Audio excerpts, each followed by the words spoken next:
Hello बच्चों, let's read the question. The question is two identical particles each having a charge of 2 into 10 the power minus 4 coulomb and mass of 10 gram are capped at a separation of 10 centimeter and then released. What would be the speeds of particles when the separation becomes large? अगर इनके separation को बढ़ाया जाए तो इनकी speed जो होगी वो क्या हो जाएगी वो हमें बताना है. तो देखिए इस क्वेश्चन को सॉल्व करने के लिए हम क्या लगाएंगे, एनर्जी कंजर्वेशन लगाएंगे.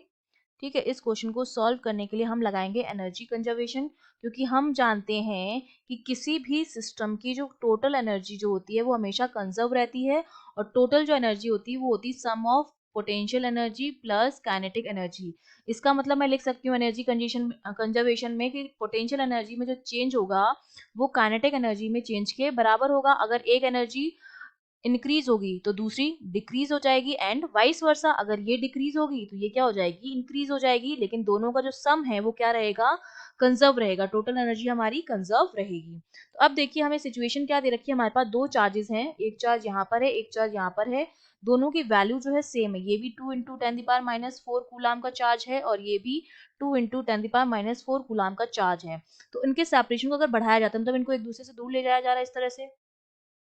ठीक है, तो अब हमें क्या निकालना है, पोटेंशियल एनर्जी निकालनी है. तो इनिशियल पोटेंशियल एनर्जी हमारे पास कितनी आ जाएगी, पी पोटेंशियल एनर्जी इनिशियल, वो हमारी कितनी होती है, के Q1 Q2 अपॉन आर के बराबर हो जाएगी.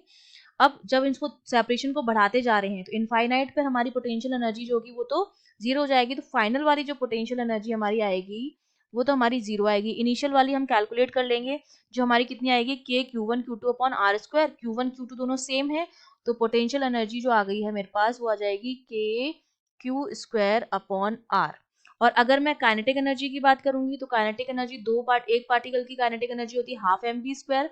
तो डेल्टा के ई की जो वैल्यू आ जाएगी वो हमारे पास कितनी हो जाएगी, 2 इंटू दो पार्टिकल है, 2 into half M V square. तो अब मैं एनर्जी कंजर्वेशन लगाऊंगी तो एनर्जी डेल्टा पी जो है डेल्टा के ई के बराबर है.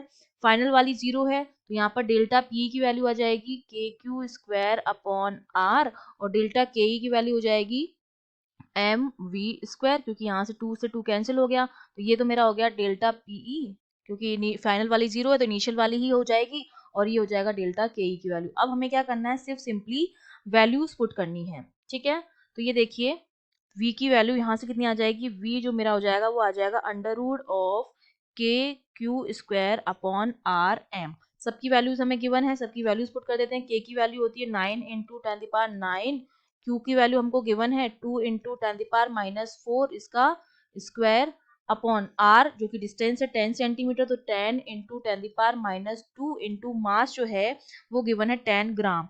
तो ये हो जाएगा किलोग्राम में 10 इंटू 10⁻³ किलोग्राम. तो यहाँ से हम सॉल्व करेंगे तो v की जो वैल्यू आती है सॉल्व करने पर वो आती है 600 मीटर पर सेकेंड. तो ये क्या हो जाएगी, दोनों पार्टिकल की स्पीड हो जाएगी अगर उनके सेपरेशन को क्या किया जाए, लार्ज किया जाए. I hope you understood well. All the best.